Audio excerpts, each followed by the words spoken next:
ওকে, তাহলে আমাদের এবার ইন্টু বি বার। তাহলে এটা গুণ অবস্থায় আছে। গুণের কাহিনীটা কি ছিল? গুণের কাহিনীটা ছিল যখন সবগুলো ওয়ান, একটু আলাদা কালার দিই তাহলে তোমাদের বুঝতে সুবিধা হবে। তাহলে এইখানে ওয়ান হবে আর বাকি সবগুলো কি হবে? জিরো হবে। তাহলে প্রথম উপপাদ্যটা ভালোভাবে সবাই খেয়াল করে দেখো, এ প্লাস বি হোল বার আর এবার ইন্টু বি বার দুটা সেম না? তাহলে আমাদের প্রথম উপপাদ্যটা প্রমাণ হয়ে গেছে। তাহলে এখন দ্বিতীয় উপপাদ্য প্রমাণ করতে গেলে এ ডট বি এর মান আগে জানা থাকা লাগবে। তাহলে এ ডট বি এর মানটা আগে বের করে নিই। তাহলে এ আর বি এর গুণটা বের করব কোনটার থেকে? এই যে এ ইনপুট থেকে, হ্যাঁ। তাহলে এ ইনপুটে দেখতে পাচ্ছি যে এইখানে সবগুলো ওয়ান আছে। তাহলে সবগুলো ওয়ান হইলে এখানে ওয়ান আর বাকিগুলো কি হয়ে যাবে? জিরো হয়ে যাবে। তাহলে আমাদের দরকার ছিল A dot B whole bar বের করা। তো যেহেতু এ ডট বি এর মান জানা ছিল না, এই জন্য আমরা এ আর বি এর মান আগে বের করে নিলাম। তাহলে এখন জাস্ট উল্টায় দিব। এখানে সব হয়ে যাবে ওয়ান, তারপর হয়ে যাবে জিরো। এবার দেখো, আমাদের দরকার হচ্ছে এবার প্লাস বি বার। তাহলে এবারের মানটাও আমাদের জানা, বি বারের মানটাও জানা। এখন আমাদের শুধু এটার আগে গুণ বের করছিলাম, এখন দ্বিতীয় উপপাদ্য জাস্ট যোগটা বের করতে হবে। তাহলে এবার প্লাস বি বার। তাহলে এবার আর বি বারের মান কিন্তু জানা, এই যে এখানে অলরেডি বের করা আছে। তাহলে যোগ, যেহেতু যোগের ক্ষেত্রে আমরা কি ফাইন্ড আউট করব? সবগুলো জিরো কোথায় আছে? এই যে দেখো এখানে সব জিরো আছে। তাহলে এইখানে জিরো।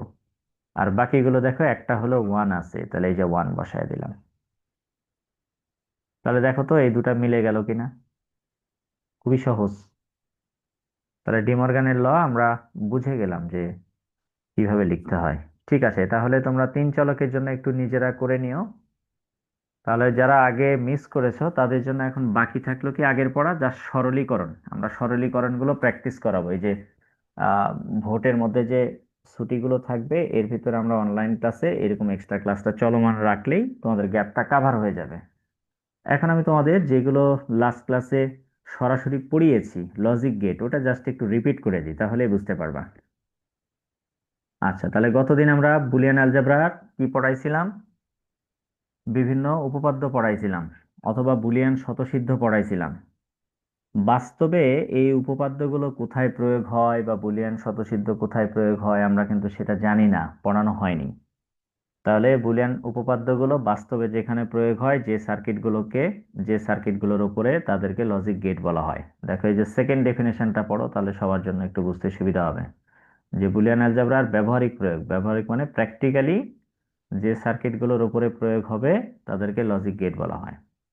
তো লজিক গেটটা আমি তোমাদের একটু দেখায় নিয়ে আসি যে এটা বাস্তবে দেখতে কেমন আর থিওরিটিক্যালি আমরা যখন করব তখন কেমন। থিওরিটিক্যালি দেখতে কিন্তু এরকম, এরকম থিওরিটিক্যালি দেখতে এরকম।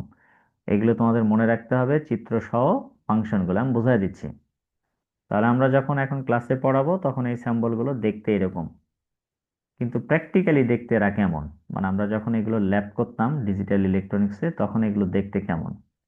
এই যে খেয়াল করেছো ডান দিকে ছবিটা, এটা তোমরা চিনতে পারতেছো? তোমাদের বিভিন্ন মাদারবোর্ডের সার্কিটে, মোবাইলের বা ল্যাপটপ কম্পিউটারের এগুলো দেওয়া থাকে। আসলে একটু আগে যে আমরা বিভিন্ন লজিক গেটের শেপগুলো দেখলাম থিওরিটিক্যালি, আসলে এগুলোই এগুলো বাস্তবে দেখতে এরকম। মানে এইটা যা কাজ করে সেটা আসলে এই ইন্টিগ্রেটেড সার্কিট বা আইসির ভিতরে দেওয়া থাকে।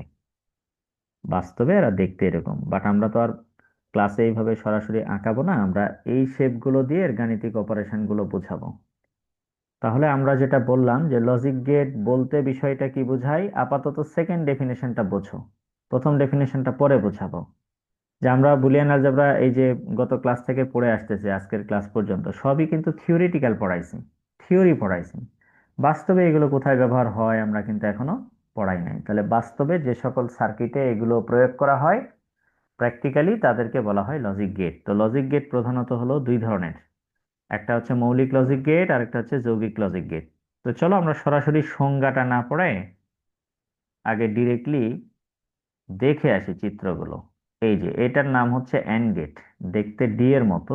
পরীক্ষায় লিখো না, জাস্ট নিজে মনে রাখার জন্য। তাহলে এটার নাম কি? এটার নাম হলো অ্যান্ড গেট। চলো আগে সবগুলো একসাথে এখানে ড্র করা আছে, তারপর আমি একটা একটা করে বোঝাচ্ছি। তাহলে এইটার নাম হচ্ছে অ্যান্ড গেট। তাহলে এখন বলো, গত ক্লাসে প্রথম যে টপিকটা পড়াইছিলাম বুলিয়ান অ্যালজেব্রাকে, এটা বলার পরে বুলিয়ান অ্যালজেব্রায় মৌলিক অপারেশন কয়টা, তাহলে মনে আছে বুলিয়ান অ্যালজেব্রায় মৌলিক অপারেশন কয়টা? তিনটা স্যার। তিনটা। তাহলে প্রথম অপারেশনটা পড়াইছিলাম হচ্ছে অ্যান্ড অপারেশন। তো দেখো এই গেটের নাম কি? এই গেটের নাম কিন্তু অ্যান্ড গেট। তাহলে এই গেটের নাম যেহেতু অ্যান্ড গেট, তাহলে অ্যান্ড এর বুলিয়ান স্বতঃসিদ্ধ কি ছিল? সবগুলো যখন ওয়ান হবে তখন আউটপুটে ওয়ান হবে, আদারওয়াইজ জিরো হবে। তাহলে এটা পড়াইছিলাম কি, থিওরিটিক্যালি পড়াইছিলাম। তাহলে এন্ড অপারেশনটা বাস্তবে যে লজিক গেটের উপরে প্রয়োগ হয় তার নামটা কি? তার নামটা হচ্ছে এন্ড গেট। তাহলে এন্ড মানে কি, যোগ না গুণ?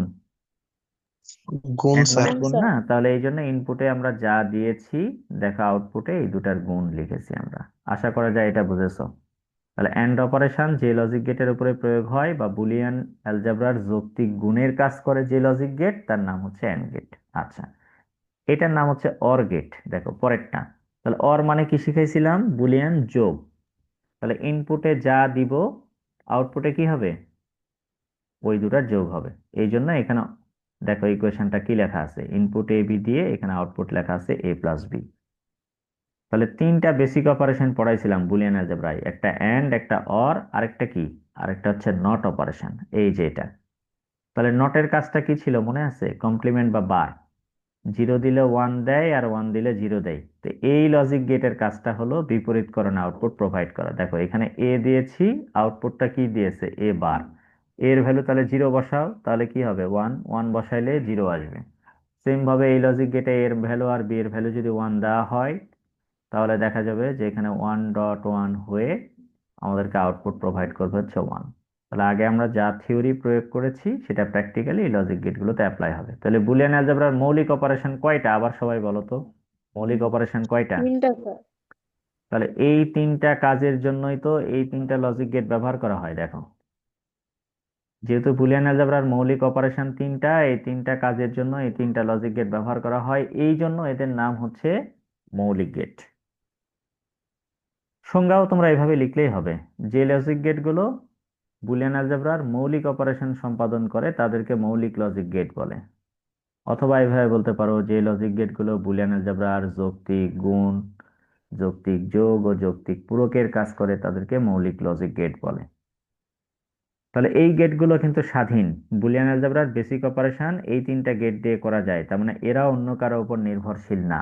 এই জন্য কোনো কোনো রাইটার এটার সংজ্ঞাটা এইভাবে লিখেছে, যে লজিক গেটগুলো বুলিয়ান অ্যালজেব্রার গাণিতিক কাজ করার জন্য বা অ্যালজেব্রিক অপারেশনের জন্য অন্য কোনো গেটের উপরে নির্ভরশীল না, দ্যাট মিন্স এরা স্বাধীন, তাদেরকে বলা হয় মৌলিক লজিক গেট।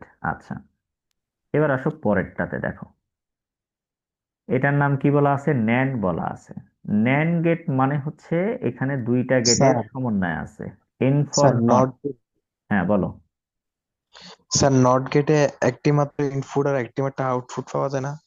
হ্যাঁ, নট গেটে একটা ইনপুট, বাকি যতগুলো আছে সবগুলোর ইনপুট একের অধিক। মিনিমাম দুইটা, তিনটা, চারটাও হইতে পারে, কোনো সমস্যা নাই। আচ্ছা, এখন দেখো ন্যান্ড গেটটা দুইটা গেটের সমন্বয়ে তৈরি, একটা হচ্ছে নট, একটা হলো এন্ড। এই জন্য এই গেটের নাম হচ্ছে ন্যান্ড গেট। তো এইটাকে আমরা চাইলে আরেকভাবে ড্র করতে পারি। কিরকম দেখো, ধরো আমরা এখানে দিলাম হচ্ছে এন্ড গেট দিলাম প্রথমে। প্রথমে আমরা এন্ড গেট দিলাম। তাহলে আমরা যদি এখানে ইনপুট ভ্যালু এ আর বি দিই, তাহলে বলো এটা যদি এন্ড গেট হয় তাহলে এটার আউটপুটটা কি আসার কথা? এটার আউটপুটটা এ ডট বি আসার কথা। কারণ এন্ড গেটের কাজ হলো যৌক্তিক গুণ। এখন এইটাকে যদি আমরা একটা নট গেটের মধ্যে দিয়ে দিই, তাহলে নট গেটের কাজটা কি?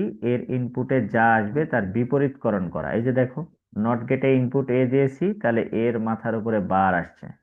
তাহলে এখন নট গেটের ইনপুটে কি যাচ্ছে? এ যাচ্ছে নাকি এ ডট বি পুরোটাই যাচ্ছে? A dot B bar. পুরোটাই যাচ্ছে, তাহলে এটা এ ডট বি বার। তো আসলে এই দুটা মিলে যেটা লেখা, এই জিনিসটা আসলে সেম কাজ করে। জাস্ট এখানে নটটায় যে এইখানে এই সিম্বলটা দিয়ে নটটা বোঝানো হচ্ছে। তাহলে ন্যান্ড গেটটা মূলত নতুন কোনো লজিক গেট না, এরা মৌলিক গেট দ্বারাই তৈরি, বাট এটা একসাথে দুটা কাজ করতেছে। প্রথমত লজিক্যাল অ্যান্ড করে তারপরে এটা নট করতেছে। তাহলে তোমরা চাইলে পরীক্ষায় যে কোনো ভাবে ড্র করতে পারো, উপরে যেটা ড্র করলাম ওটাও করতে পারো, এর শর্টকাট যেটা এইভাবেও ড্র করতে পারো। তাহলে এই যে ন্যান্ড গেট, এটার নাম কিন্তু মৌলিক লজিক গেট না, এদেরকে বলা হয় যৌগিক লজিক গেট। কেন যৌগিক লজিক গেট? কারণ এদের ভিতরে মিশ্রণ আছে। এরা হচ্ছে অ্যান্ড এবং নট গেটের সমন্বয়ে তৈরি। হ্যাঁ, তাহলে যদি সমন্বয়ে তৈরি হয় তাহলে এদেরকে বলা হয় যৌগিক লজিক গেট। তাহলে যৌগিক লজিক গেটগুলো বেসিকলি মৌলিক গেট দ্বারাই তৈরি। আচ্ছা, তাহলে এখন তোমরা এটা ইজিলি বলতে পারবা পরেরটা। এটার নাম হচ্ছে নর গেট। তাহলে বলো তো নর গেট কোন কোন গেটের সমন্বয়ে তৈরি? আগেরটা যদি বুঝে or থাকো তাহলে তো এটা বোঝার কথা। or और and not। তাহলে নট আর অর গেট মিলে, তাহলে এটাকে আরেকভাবে আমরা চাইলে ড্র করতে পারি। কিভাবে? এই যে আমরা একটা অর গেট ড্র করলাম, এই নটটাকে একসাথে অ্যাটাচ করে না লিখে আমরা এইভাবে আলাদাও লিখতে পারি। দুটা সেম আউটপুট দিবে, বাট এখানে হলে একটু ভেজাল বাড়তেছে। কি করতেছে? আগে আগে সে আলাদাভাবে যোগ করে নিচ্ছে। তাহলে এইটুকুর আউটপুট আসতেছে এ প্লাস বি। এ প্লাস বি, আর নটের ভিতরে যা যাবে ওর কাজ হলো শুধু মাথার উপরে একটা বার অ্যাড হয়ে যাবে। তাহলে তোমাদের কাজ হলো এই লজিক গেটগুলোর আউটপুট ফাংশন সিম্বল সহ বাসায় 2বার প্র্যাকটিস করে আসা। যখনই তোমাদের বলা হবে যৌক্তিক গুণের কাজ করে এরকম লজিক গেট কোনটা, যদি বলতে পারো অ্যান্ড গেট, এর ইনপুট এ বি হলে আউটপুট হবে এ ডট বি, তাহলে এই চ্যাপ্টারটা তোমাদের জন্য সহজ হয়ে যাবে। মানে এখন থেকে সামনে যতগুলো ক্লাস করব আমাদের এই সিম্বলগুলোই প্রয়োজন হবে। আচ্ছা, আর এইটা নিয়ে আমি তোমাদের সরাসরি সামনাসামনি পড়াবো, আজকে আর পড়াবো না। এটা একটু বেশি ইম্পর্টেন্ট, তো এটা একটু সামনাসামনি পড়ায় দেবো। এটা তোমাদের সামনাসামনি পড়াবো, এটা খুবই ইম্পর্টেন্ট। এইগুলো সহ ট্রুথ টেবিল সামনাসামনি পড়ায় দেবো। এই 5টা কি বুঝতে পারছো? এন্ড গেট কাজ করে হলো যৌক্তিক গুণের। তাহলে আগে বুলিয়ান অ্যালজেব্রার গুণের নিয়ম যা ছিল এখানেও একই নিয়ম মেনেই এটা কাজ করবে। মানে আগে পড়াইছিলাম থিওরিটিক্যাল, বাস্তবে এটা কেমন সার্কিটে প্রয়োগ হবে? এই অ্যান্ড গেটে প্রয়োগ হবে। তারপর আগে পড়াইছিলাম যৌক্তিক যোগ, তাহলে যেটাকে আমরা বলি হচ্ছে অর গেট। এই অর গেটের কাজ হলো যৌক্তিক যোগ করা, ইনপুটে যা দিব তার যোগ হবে। আর নটের কাজ হচ্ছে তার বিপরীতকরণ করা। আর এটার নাম দেখেই মনে রাখতে পারবা যে ন্যান্ড গেট মানে হলো অ্যান্ড আর নটের সমন্বয় থাকবে। তাহলে প্রথমে অ্যান্ড অপারেশন হয়ে তারপরে নট হবে। সেম ভাবে নর গেট মানে আগে যোগ হয়ে তারপরে নট হবে।